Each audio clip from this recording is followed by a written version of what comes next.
Today on the show, our guest is Ryan Rodenbeck from Spyglass Realty and also the host of Realty Hack podcast. So let me tell you more about Ryan. Now, Ryan grew up in Louisiana and moved to Austin in 2001. He started Spyglass Realty in 2008, which was gosh, that had to have been a tough year to start a realty, but he Sure did. was. And and it really created it as a place to be as a solo agent with maybe a couple other agents. You know, he was building this company. In 2015, he started to put plans in place to take his team into a real brokerage, and he built systems and processes in place to grow the team. Now, in 2019, he sold his last home. By 2021, he had grown the brokerage from just a couple of agents to 42 agents, and in 2024, now he's up to almost 150 agents, which is insane. I'm a recruiter. I know how difficult that is to do, and he's doing it. And I'm glad he's not in my market because he'd be stealing our agents away. But he doesn't hire new agents. He doesn't hire part-time agents. And I'll tell you why. Because his leadership team's main focus is hiring agents that have the potential to double or triple their production. Now, Ryan has served in an advisory role for many real estate platforms as well as other tech companies. He served on the customer advisory board for Workplace by Facebook and Genie.ai. Now, he keeps up with current technology trends and is always looking for ways to contribute to automation and technology services. And I would like everybody to follow Ryan's podcast or visit Ryan's podcast, subscribe to it, realtyhack.com or whatever podcast app you're looking. Just search for Realty Hack, hit that subscribe button. But realtyhack.com, you can listen to all of his episodes on that website. And also, if you are a realtor in the Austin area and you would like a firm that is interested in doubling and tripling your production, Spyglass Realty is the place to check out. Spyglassrealty.com is where you go to learn about all things Spyglass and see if you'd be a good option and fit for their team and if they'd be a good fit for you. And so spyglassrealty.com, Realty Hack. We will have links to all of this in the show notes. Ryan, welcome to the show. Wow, that was an introduction, man. I think I need you to go out with me here in Austin and then do that same speech. Well, I'll tell you, I'd be happy to. I mean, there's worse cities to come down and hang out in. But thank you so much for being on the show. Just a quick little funny thing. Well, not funny to Ryan, but funny to us. Poor Ryan. We were supposed to do the thing last week, and I got a message about. I didn't know, it wasn't on my calendar, and so all of a sudden, Zana goes, person's been waiting for 20 minutes. Are you not showing up? And I'm like, what are you talking about? And so Ryan has been gracious enough. This really speaks to his character and just what a nice guy he is. Normally, Zana was like, I don't think he's going to want to reschedule because we just let him hanging for 20 minutes. And he goes, hey, it happens. No problem. So we're grateful to have him today. So really was very, very grateful to Ryan for being so kind about that. And also, again, if you are a broker or a realtor in the Austin area, Ryan's a real good guy. So you should reach out to him if you're not getting what you need from your firm. But Ryan, I'd love to learn a little bit more about how you got started in real estate. I know you moved to Austin in 2001, but what brought you into real estate? I owned a company that was filing claims for class action lawsuits, particularly on a siding manufacturer that had a warranty. And, anyway, we would knock on doors or send out mailers, let people know that there is a class action lawsuit. In most cases, they were unaware of that. Then we moved from there to trying to get more, bulk business. So we hit up property managers. I was already investing in real estate at the time. And when the class action limitations ended in 2005, we were looking for something to get into, and real estate was, because we were already working with property management companies, because I was an investor, started in doing investment property. Sure. Yeah. Yeah, that makes sense. And so you started working with investors, and then how did you because working with investors is a whole different animal. Of course, there's lots of agents that do it, lots of agents that don't know how to do it Yeah. or wish they could learn how to do it. But you didn't stop there. You basically created a team, and then you decided, this brokerage thing sounds pretty good. And, I would love to learn a little bit about how you transitioned from, working with investors individually to eventually building this team and then saying, hey, I want to just run the brokerage. Yeah, so our original name of our company was Spyglass Realty and Investments, and the idea was to have a focus on investment properties. Sure. I didn't want to be the hokey realtor, with air quotes there.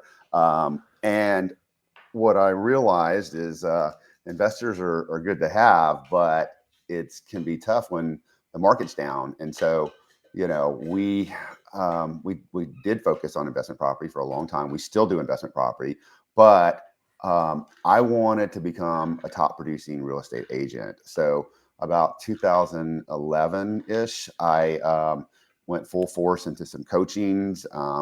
Joined a coaching mastermind that was very intense. I said, where can I get all of the habits that I want from a top producing agents and implement that into my own style of selling? Became a top producing listing agent. I was a platinum top 50 9 years in a row, and the Wow. ABJ top 50, I think 3 times. But yeah, and so it was really having that mentality of, I don't want to be the lazy realtor that just puts a sign in the yard, but let's look at every variable you can to help sell the home. Got completely utterly into listings, and then employed these other services like I think I was a Tiger Leads customer back in the day, and brought in a $2.7 million list a buyer. Oh, wow. Yeah, I think that was my record completely, and that was an internet lead. Can you believe it? That's amazing. Yeah. And now that number doesn't seem so high, but back in 2014 it was, right. And so, I said to myself, I've got a handful of agents. I'm bringing in internet leads. What if I could do to building a team what I did to manifesting being a top producing listing agent? And so that's where I, again, did the same thing that I did before. I've been going to conferences for 15 years, started meeting with the friends, that I met at conferences. You can always get more information off people that aren't in your market. And just aligning with tech companies as well. Like I'm good friends with the owners of Ylopo and Follow Up Boss, and just really diving into these communities. Yeah, I love that, and you seem very coachable. I guess would be maybe would you say that's a secret of your success is being able to say, oh, in your mastermind group, for example, it was a lot of like, how do you guys do it? Oh, you do it that way. I'll try that. Absolutely. I mean, I think arrogance can be a roadblock to success, especially when you're trying to learn new things. Yeah, tell us before we get deeper into Spyglass. I want to talk about your podcast because Yep. obviously our listeners are podcast listeners, and we want to give them other podcast ideas. So tell us about Realty Hack. Yeah, so I started that about 4 years ago, and I've because I've been networking and traveling to different real estate conferences over 15 years. I knew I had a list of people that I wanted to interview that are associates or friends of mine, and so I started Realty Hack Podcast 4 years ago. I went through all the CEOs of like the prop tech companies, Ylopo, Follow Boss, REW. What's interesting though is the shift when I started going. Like my audience is mostly local. It's getting a little bit national right now, but still overwhelmingly local. And I was really interested in the prop tech and the journey, that kind of how I built this of real estate technology. And what I found very interesting is that when I would interview someone local, a local top producing agent, and I'd get 3-4 times the amount of engagement than, what I found is that the agent's interest is not always aligned with mine. And Sure. so, and I'll be very honest with you, is that it's a recruitment tool, Of course. Yeah. It's just being able to, elevate your brand and putting all your stuff on Instagram with, in terms of making sure that when we have a podcast, we email it out, And then it's been probably one of the biggest uh, facilitators of recruitment that I've ever done in my life. That's amazing. I need to do a better job of that myself, because of course this could be a bigger recruiting tool for me as well. And when I first started the show, I wanted it to be sort of I wanted it to be agnostic, right? Or brokerage agnostic, because I was asking these top producers, who most of them weren't from our firm, to sort of share their secrets. And I thought, well, they're probably not going to want me sharing their secrets and then promoting my business or my broker or our brokerage.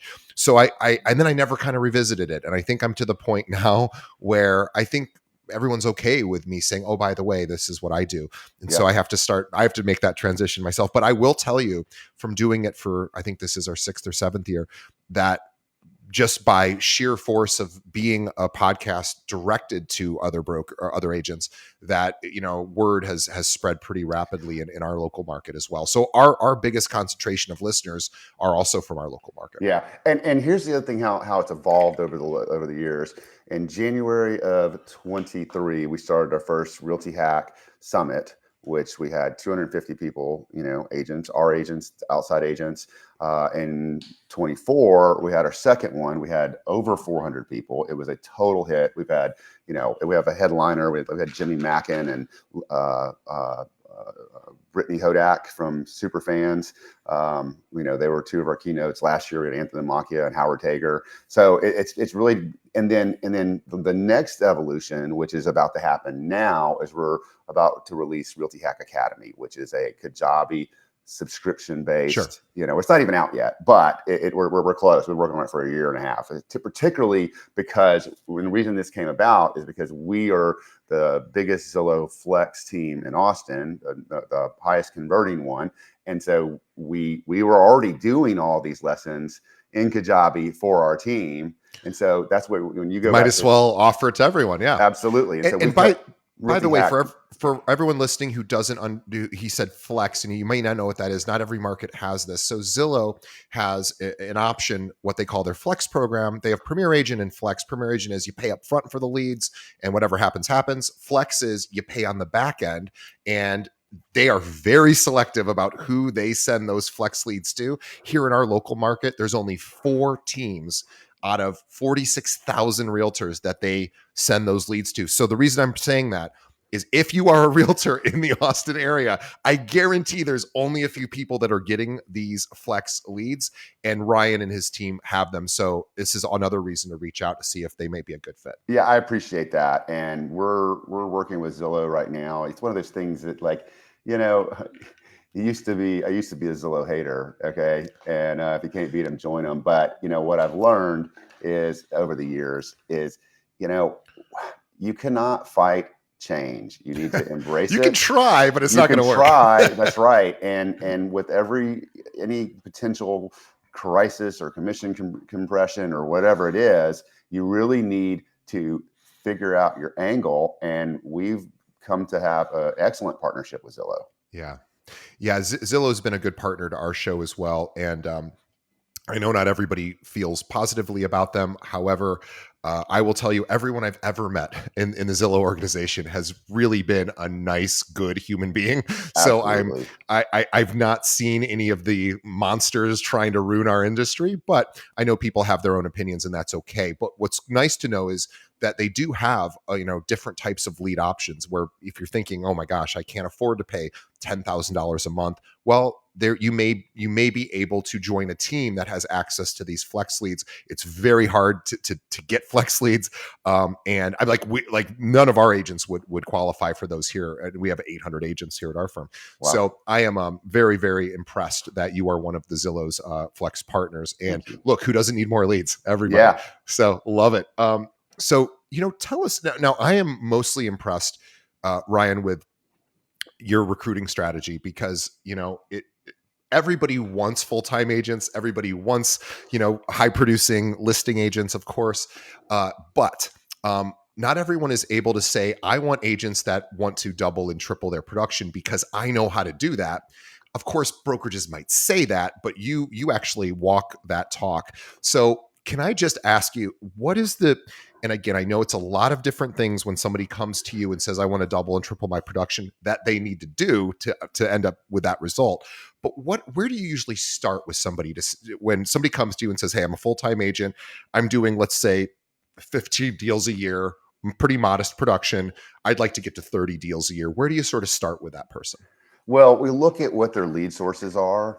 And there's two types of agents that we recruit. One are agents been in business 1 to 3 years and have done 1 to 3 million. Like Sure. we're so good with that. Okay, because we plug them into our lead sources and we plug them into our automation, like our sending out our monthly newsletter, putting people in the seller suites and home bots and things like that, right? We also do a quarterly gift giving thing where someone agent can just come on our site and plug in how many bundt cakes they want to be delivered, right? And so that's probably the simplest way. Like getting an agent is between 1 to 3 million to 6 million or more. That's easy for us because we Sure. have the lead sources. Now, agents that are more veteran agents that are doing 12 to 15 deals a year, that is tougher because what I always tell agents is you don't want to take my leads when you have a pipeline that's full. It doesn't Right. make financial sense. Right. Okay. So how we evaluate the agent's business, we figure out where their lead sources are, what's that one lever they're pulling, and how can we help facilitate that so they can do more work in less time. So is that through email campaigns? If it's let's say it's farming, right? We automate the farming process for them. Sure. And just whatever lever they're going to pull is what we double down on. And we've done it so many times that we know all the levers, I think. But the experience working with other agents that way. But you know what you're saying right now is so logical and rational and seemingly, sort of like common sense. Like we're gonna approach when I meet an agent who's interested in joining from like a consultant's perspective. Where's your pain points? Where are you struggling? You can't do everything perfectly. Where are you falling a bit behind? And then Ryan and his team are like, okay, well, if we can do that for you, we will. And I love that approach. And I'm not sure, and I hate to say this because it sort of makes us sound like the industry is not doing a lot of this, but I don't know that the industry is doing a lot of this. Like as I'm thinking about it, I mean, I ask people when they join us, hey, where are your pain points? And then, try to figure out if we can solve them. But I don't know that every brokerage does. I know brokerages will think, well, if one of your pain points is one of the things we just have, then great. But I like the idea of you guys really saying, we'll take that off your plate for you. That's Yeah. not what most brokerages do. They might say we have resources to do it, or, maybe there's an admin that can help with X, Y, or Z. But I love the fact that you guys are tailor making basically a custom plan for somebody to take something that they aren't good at right off their plate. Yeah, and what we've done is really looked at our mission statement and core values. Our mission statement is we make good agents into great agents. Okay. Our core values, which we live and die by these, are do the right thing, be smart, be all in, and take action. So if an agent embodies those four core values, there really should be no reason that they can't succeed here. Yeah. If they're not being smart, or they're not taking action, or they're not all in, then any one of those things can cause failure, especially the taking action part. Yeah, absolutely. So I like that idea. So if again, speaking to Spyglass, which is Ryan's brokerage, if you're in the Austin area and your managing broker or whoever the manager is for you is not saying, hey, where are you struggling? Not just, hey, do you need, eh, obviously everybody wants more leads. That's a pretty simple one. But if the manager isn't coming over saying, hey, where are you struggling right now? Yeah. Let me see if I can take that off your plate, which most managing brokers are not going to do that. Then you should reach out to Ryan and see if you could synergize. If you can live those four values that he just described, he wants you Yeah. because if you can do those four things, he can do the rest. Yeah. So that's pretty impressive. Ryan, I know you're a big tech guy, and I'd love to sort of get your thoughts on where you think the tech space is headed for realtors. I know there's a lot of concern about well, there always has been concern about tech sort of replacing agents. I don't, we don't have to have that conversation because so far it hasn't happened, but it's always a bit of a threat. But I'm curious in where you see technology developing to assist agents. Do you have any thoughts about, you know, where you're seeing some of your friends in the tech space working on new tools? Absolutely. I mean, I think we are seeing more efficiency from a measurement standpoint. Like we're using a company called Maverick, which is an offshoot of Ylopo, where we can see how many agents are, making their first time appointments, keeping their appointments, and if they're not keeping their appointments, why are they not? Or if they're writing offers and they didn't go through, why are they not writing more offers? Like that type of thing. So that's Sure. one of the things, right? The other thing that we're talking about with them in particular, especially with our Realty Hack Academy, is I'm talking with them about having at the end of a segment where an agent has gone through our videos and our questionnaires and they know how we want them to speak. Okay. Then they're doing live calls with an AI bot, and the AI bot is like the consumer bringing Oh, objections. Yeah, that's really slick.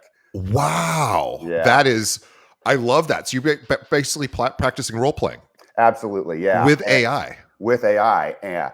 The other thing that I think we're going to see is AI in terms of like in your CRM, right? Predictive analysts, Yep. looking at, um, automations between when a property, a contract comes in, sending out, the AI being able to look at the different scenarios and then say, should you want to send this email or this email, right? I mean, this is progressing really, really fast. And I think that, like you said, there's a robot's never going to show a house, right? But it can make us more productive. And that's what we're trying to lean into and see who can give us the best efficiency, what tech teams are out there, and how can we employ that with our brokerage.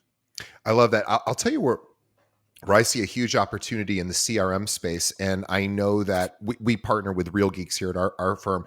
Follow Up Boss, we've worked with in the past too. They were a big supporter of our show. And I know Real Geeks is working on this, and I'm sure they're all working on it, all the CRM providers. But this idea of prompt. So right now, when we think about AI, it's mostly a question and answer sort of scenario. We ask a question, we get an answer, very similar to like what the Greeks used to say, the Oracle at Delphi, like the all-knowing thing. You ask it a question, it gives you an answer, and that's great.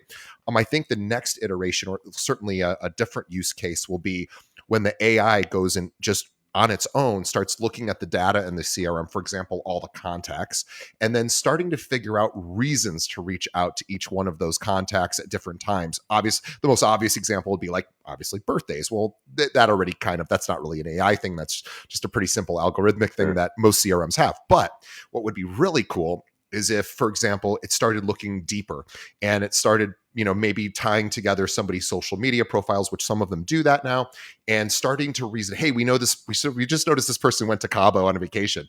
Maybe a good time to reach out and say, how was the trip to Cabo? Yeah, Right? Maybe more interpersonal things, but instead of the agent having to look to figure these things out, that stuff's going to be coming to us and say, hey, make these 10 calls today.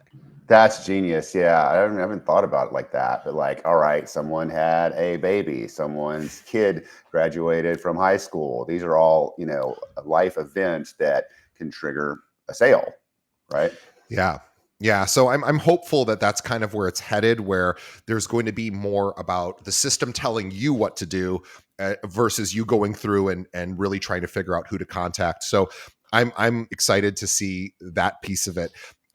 Now let's talk about the NAR settlement, not the settlement itself, but just sort of the changes that you're seeing.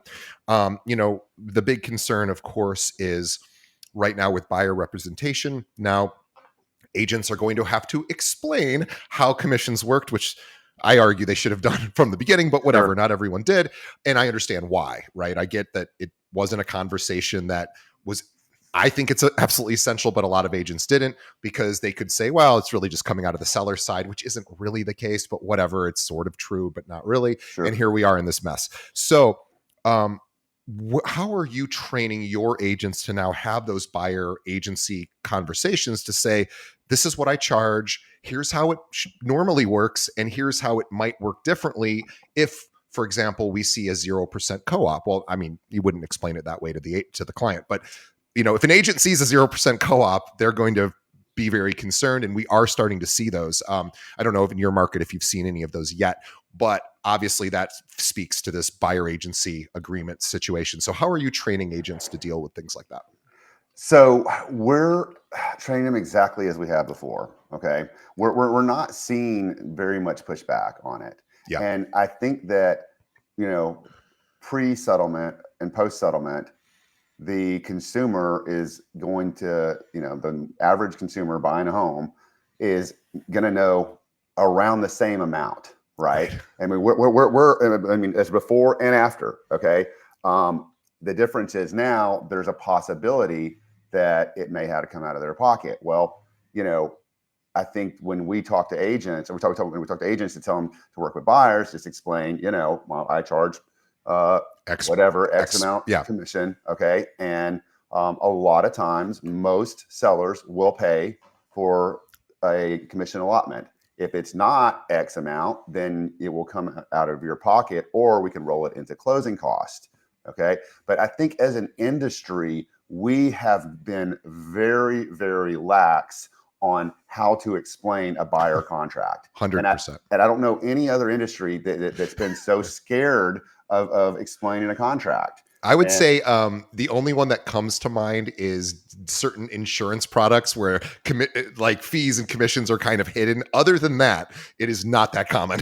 well, right, and the insurance, those that's complicated. What Right. we're doing is really not that complicated now. True. Especially Fannie Mae says that that's not going to be, commission's not going to be part of the allowable closing costs, which I called that a year ago. I knew that was going to happen.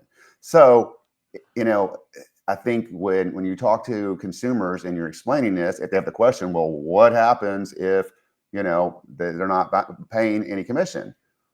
Well, then you'll have to pay. And look, we have the ability to go down. Okay, we can't go up. I'm saying go Right. down to reduce our commission. So I think any good agent is going to look at every scenario Yeah. and say what's best for my client, but what's best for my client, and how can I still get paid? The Right. reality is that I believe commissions are going to go down 10, maybe 20%. Okay, it's okay because in this town, I believe we're going to see 10% value increase. So whatever Sure. we lose, we're going to make it up in a couple years. We just have to be diligent about how we explain our services, add value to the clients, and give them different options. I mean, the reality is that if a seller, and I don't believe this is going to be uniform. I think there's going to be more one-offs of people not selling or not paying a commission. All Yeah. right. Well, the buyer needs to know that if an entire neighborhood has paid 2.5% commission, I'm just using that number out there, right? It's on all these homes, or let's say there's 10 houses for sale in a neighborhood and they're all paying 2.5%, and one does not paying 2.5%. That one house just costs 2.5% more. And Yeah. so, Exact. 100%. Absolutely. Of course. yeah, and that's why listing agents rather, need to be very. They need to be able to handle these conversations as well.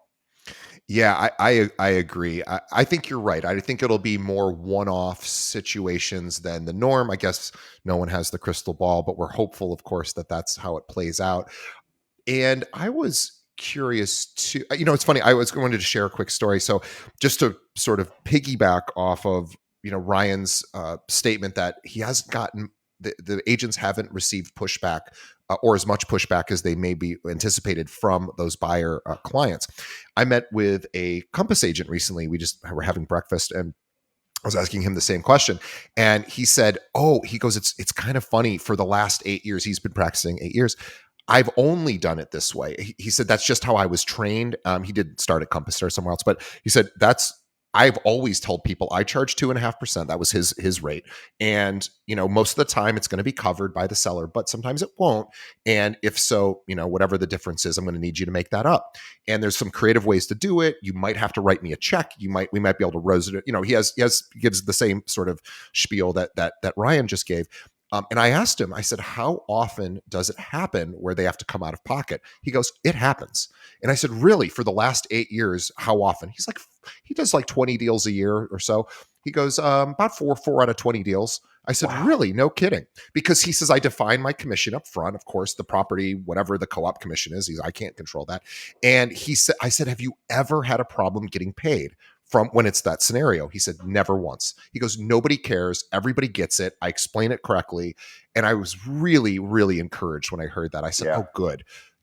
And he goes, I don't know why everyone doesn't do it this way. I said, well, everyone's going to start doing it this way, but Well, no, not everyone is. I think you're going to see people drop out, well, that's true too. It's Yeah. a lot harder now to have that conversation. Yeah. And if the onesie twosie agents, the agents Ryan doesn't bring on board, are Right. those are the agents that are going to probably suffer the most because they get the least amount of training because they don't have enough time. They probably have another job, and they may exit the business as well. So we're starting to see that. We have a holding company here that we're actually the largest holding company in the state, just for agents that aren't practicing. At the beginning of uh to the end of last year, we had, I think, 700 agents in there. Today we have over 1,000, and Wow. that's crazy. And it's just people exiting the business. So Yeah. the good news for those of you that are fully in, is this is great news for you, because less competition, more market share to pick up. Yep. More It, serious buyers. I yep. mean, less tire kickers, people with intent.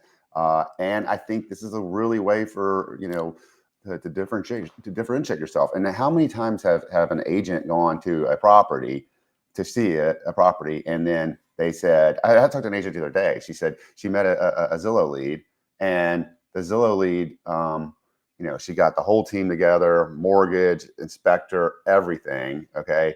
And on day two, the guy was like, well, my friends are telling me that, or my family is telling me that you should be giving 1.5%, kickback or rebate Mm, or whatever.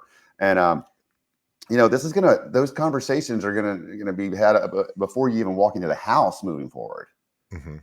It's less time wasted. So there are a lot of good things, I think, that are going to come out of this settlement. It's not all bad. No, I don't. I think it. Yeah, I don't think it's all bad either. I think it's just an adjustment period of teaching agents how to have those conversations in a way that makes sense. And I love this idea of role playing, of course, and having an AI role playing helper would really be great, because you could just program the AI to respond, and just keep pushing that person until they have the skill developed where they can effectively communicate how it all works. And the good news too for buyers is that they were always paying this fee in some way. They just didn't see that they were paying it. So really, yes, are they going to have to come out of pocket sometimes? Maybe, yes, and that's not fun. Nobody wants to write a check. But if you explain it at the beginning before you go do anything, have you bought a home before? Well, you didn't write a check, but let me explain how it was probably baked into the price. So you were paying it some way. Yeah. You're paying commissions on cars, you're paying finance Everything. fees. Like, I think that the fact that people are really scared about this is a gross overestimation of what this is going to do. So I think, in 1 year from now, no one's going to be talking about this. I agree. We'll all have kind of figured it out, and who knows? Maybe some of the lending partners will be able to finance a commission as a separate loan, or who knows? We don't know. There may be some creative solutions down the pike that would be pretty cool. That I'm sure all of the major lenders are trying to figure out right now, so they can Yeah, be first to market. Someone will figure out a way to do it that's compliant. I hope if it's possible, someone will figure out how to do it, and then everybody will do it. sure. So all hope is really not lost, even if you're terrified that, hey, my first time home buyers can't afford to cut a $10,000 check. Yeah, I get it. Yeah, But you just hang tight.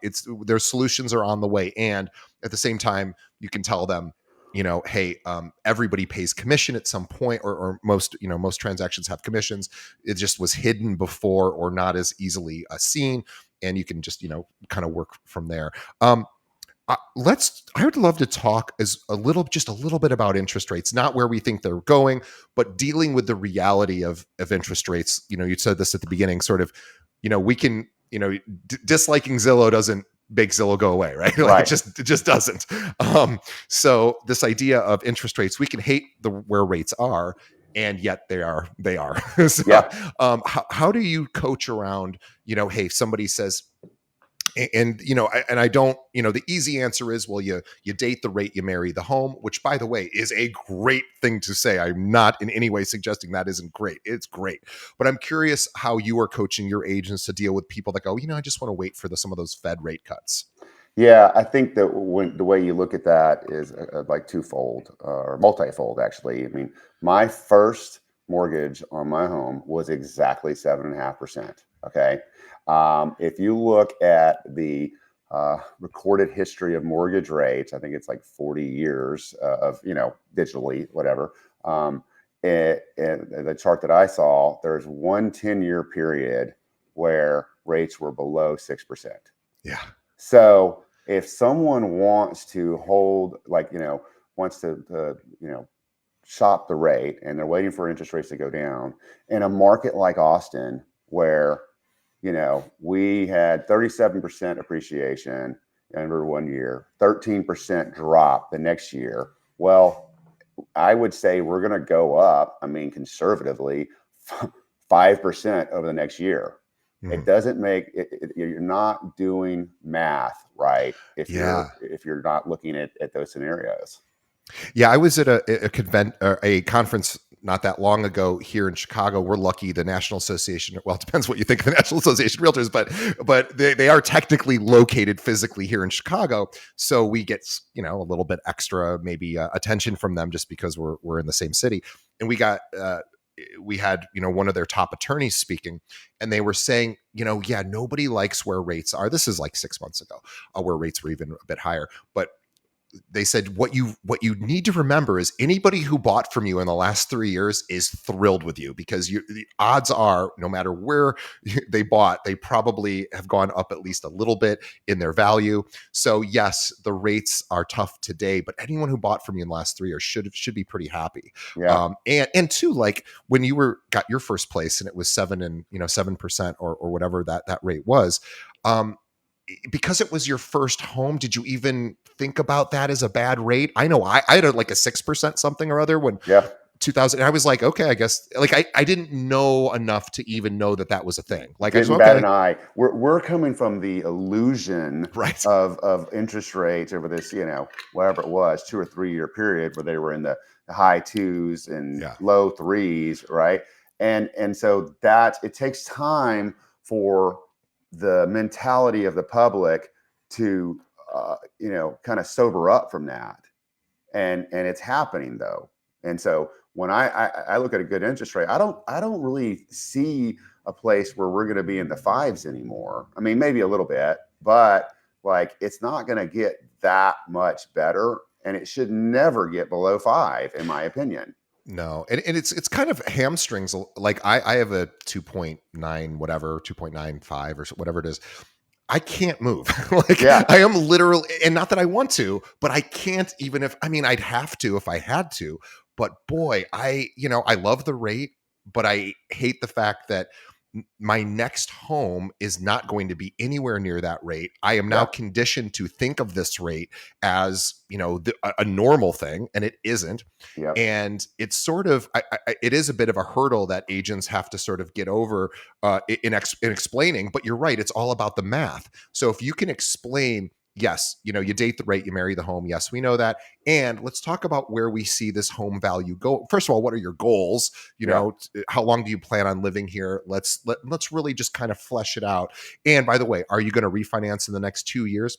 Probably. At some next 2 to 5 years there's going to be a rate reduction, hopefully. Of course, you don't promise that, but is it likely? Yeah, it's likely. The Fed keeps telegraphing that at some point they're going to reduce rates, and maybe it will make sense for somebody to refi at that point. But you're right. I think this is, we as agents think about it way more than the public, and especially first time home buyers. Yeah, I get people who aren't first time buyers. That's a bit of a hurdle. and you're going to get people that are just going to stay put because they don't want to lose that rate. Sure. But I think the first time home buyers, really are still up for grabs, and I don't think they're as connected to the rate as anyone else. Totally not. And I think, as time goes, news cycles disappear, right? Or that they fade away rather. And, people are just going to get used to the norm. It's like anything you deal with in life, it seems hard at first, and then you just get used to it. Now, right, I want to talk a little bit about what you offer to your agents. We talked about solving some of their problems, helping them automate some of their, Yeah. utilizing tech. Because, and I know not, of course, not every listener is in the Austin area. I'm not in the Austin area, and even though you may not be in Ryan's area, I want you to listen to what he offers, because you could find a version of this in your own local market. So even though, of course, Ryan wants as many Austin agents who fit that criteria to join him, I don't want you to tune out at this point, because even though this may not impact you because you're not in Texas, you, of course, can find a version of this locally. So Yeah. tell us a little bit about what. And by the way, I think this is great because we're elevating what managing brokers are. Well, I think the really good brokerages are always elevating the services they provide to agents, Yeah. and Ryan has to compete with all the big firms too. So, Absolutely. and does Ryan's brand Spyglass as well known as Coldwell Banker? Of course not. So he's competing with bigger known brands, and he is still growing his brokerage, and he's winning on a lot of those against those bigger brands. So tell us a little bit about when somebody actually joins you, what you help do for them. Sure, and I love talking about this stuff because my brand isn't as well known Hmm. nationally. I mean, we're actually fairly well known now in Yeah. Austin, but that we have to provide the best because we don't have caps here, right? We don't cap. And I'm glad we don't, because we wouldn't be able to offer as much. So there's the tech, which I won't even get into that, but we have 3 hours of training every single week. We have Teams Mastermind every 2 weeks. We have a photo and video shoot once a month where an agent can come in 2 or 3 times a year and get new lifestyle photos. They get bio videos. They can make reels on how Yeah. to be a first time buyer. Sure. And then, we have agent development groups where we coach the agents one-on-one or two-on-one and stuff, among those lines. So when I look at what every agent wants, they either want leads, okay, or they want top-notch support. So, the other thing we just hired is a full-time photographer and videographer. And what this does is an agent can click a button to have the photographer go out to their listing. He'll put the sign up, the lockbox up. He'll do a drone shot. He'll get photos, all for a price that is way less than if they were to hire outside company. Right, because you have your own in-house guy. That's Yeah, great. I love that. That is really, really smart. And what's interesting is Ryan brought up a really good point, because his brand isn't. And again, I'm not in any way denigrating his yeah, brand, but certainly the average consumer is going to know Remax versus Spyglass. But that being said, Ryan is like, oh yeah, so we have to actually offer more.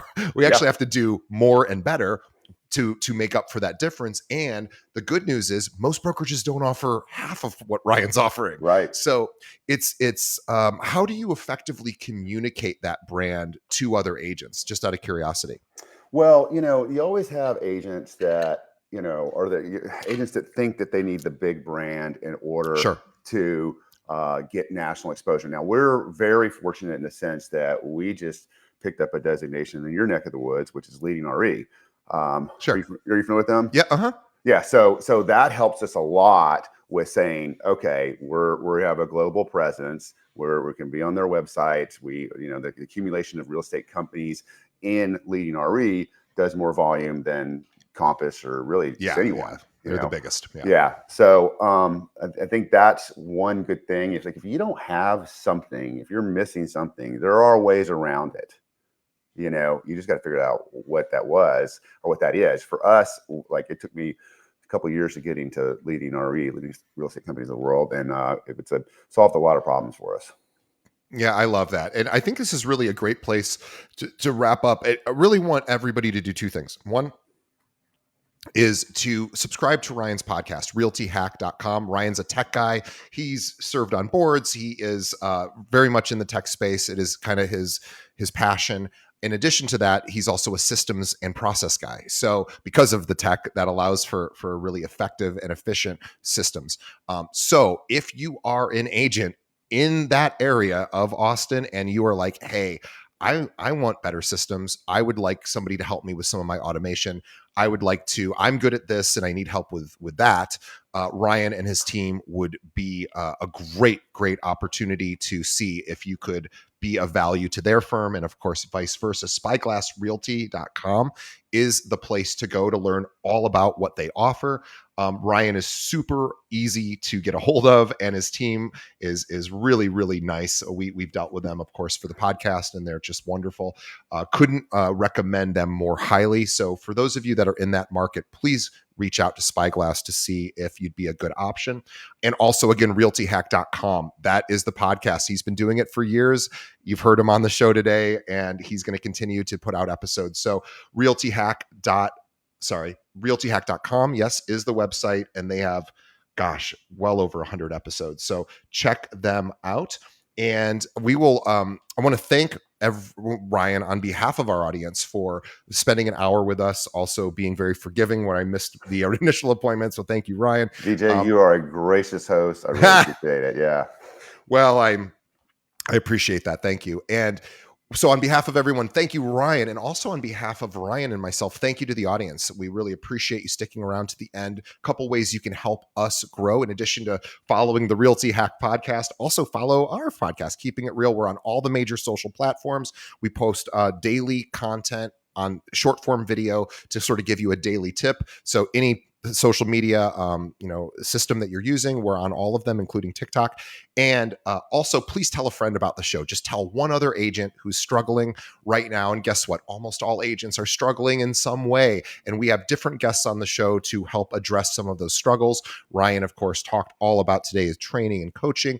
And please tell other agents about this, because the agents need to be aware of what other brokerages offer. And that way you, as a listener, can hold your brokerage accountable and say, hey, I listened to this on a podcast. Can you help me with automations? Can you help me with systems? And if they say no, then maybe it's time to start looking elsewhere. So please tell a friend about the show. We really would appreciate it. Ryan, thank you again. And we will see everybody on the next episode. Pleasure was mine. Thanks.